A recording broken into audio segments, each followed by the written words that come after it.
Our update is coming in the very near future, so hopefully that's going to move us back ahead.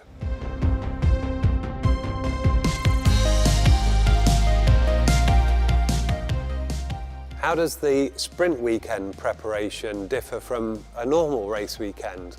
Well, the challenge is that you've got 1 hour to get the car ready for the race, as opposed to the normal 3 hours, 2 on a Friday, 1 on a Saturday. So the key is you've got that setup dialed in from the word go. The drivers can just start putting the laps in, getting practice for the qualifying session that comes later that day.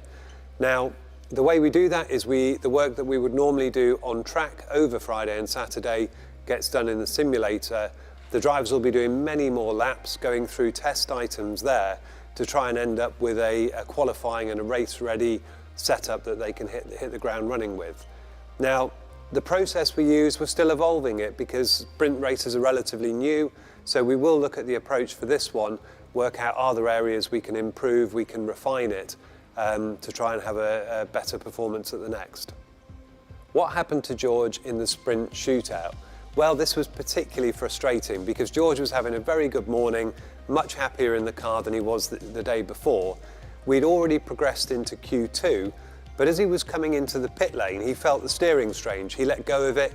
It actually turned the car to the left-hand side as he was coming into the pits. So he reported that. We're then busy checking the data, and what we could see was we had a hydraulic problem.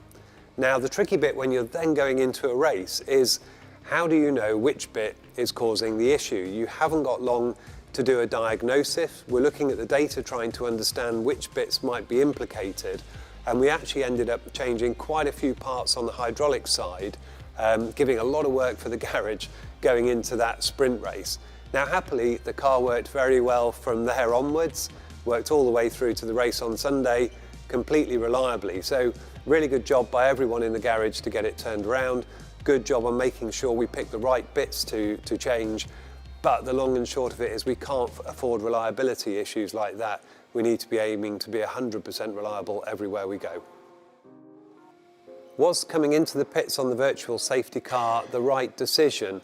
Well, for us it was, and the vast majority of the field decided to do that. There might be some cars that are more out of position that think they'll benefit from cars ahead boxing, but for us it was a very clear decision. Now, the reason you do that is that a normal pit stop is a 21-second loss. The pit stop in Austria under the virtual safety car is around 10 seconds, so that's a big chunk of race time that you can gain, even if you're having to do slightly longer stints thereafter. Now, George did a really good job of overtaking a few key cars after that, and then he was able to make up positions, but overall it was definitely the right thing to do with both. Why was Lewis struggling to stay within the track limits? Well, if you were watching the race, you may have heard him talk about understeer in the high-speed corners, and some of the very fast corners are at the end of the lap. Now, the problem with understeer is when you carry the speed in, you haven't really got the ability to tighten the line if you need to. So the simple issue for him was the combination of the nature of the corner and the curb, and the fact that he had this balance issue where the car wasn't turning strongly enough as he wound the lock on, meant that on a number of occasions he just ran wide, just drifted over that line, and ultimately that was what caused the penalty. Was the lack of performance in Austria down to the 1 hour free practice? Well, we do improve the car when we have 3 sessions. That's always the case because you get more running, more learning, and you can refine the setup. But everyone's in the same boat with the 1 hour practice, so we can't really use that as an excuse. An element of it will be down to the fact that fundamentally our car isn't as well suited to the Austria circuit as some others. And then part of it will be down to the fact that our competitors have been updating their cars, some of them very recently. Our update is coming in the very near future, so hopefully that's going to move us back ahead. How do we feel about the penalty situation with the track limits? Well, it's clear what the rules were, and it was clear that Lewis on a number of occasions had not kept one of his wheels on the track, so that was why we were accumulating those penalties. The issue was though, so many drivers were accumulating them early in the race that the messages weren't coming up on the FIA's messaging system quick enough for us to be able to inform Lewis. So by the time those messages were actually clear and we were relaying them to him, he'd actually got enough incidents to be able to be given that 5-second penalty that he served in the pit stop.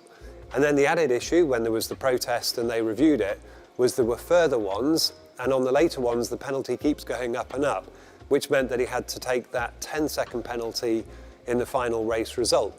But it is a situation that should be looked at. It was too much of a feature of the race there, and it's a great circuit that the drivers enjoy driving. They shouldn't feel that they're having to tiptoe around without making a single mistake. So it is something that we'll look at, but as a team we're very happy to get involved in the conversations there, hopefully finding a better solution for the future races. What's the team's expectation for Silverstone? Well, it's a fantastic event that we really look forward to. The team is based very close to the track. We've got 2 British drivers and the support is always absolutely phenomenal. So we love going there. We've got updates coming to the car. So we have a new front wing that we're going to be bringing that will hopefully move us a bit further up the grid. And also we're hoping that the track itself is just going to suit the car a bit better than that Austria circuit. So we're working very hard. We know that it's going to be very difficult to get anywhere close to Max in the Red Bull car, but we've got a great fight going on at the moment with Ferrari, with Aston Martin. McLaren have joined in that battle. So as I said, we're going to be working really hard to make sure we can get as much out of the package as we can, and hopefully it'll be a great race for all the fans.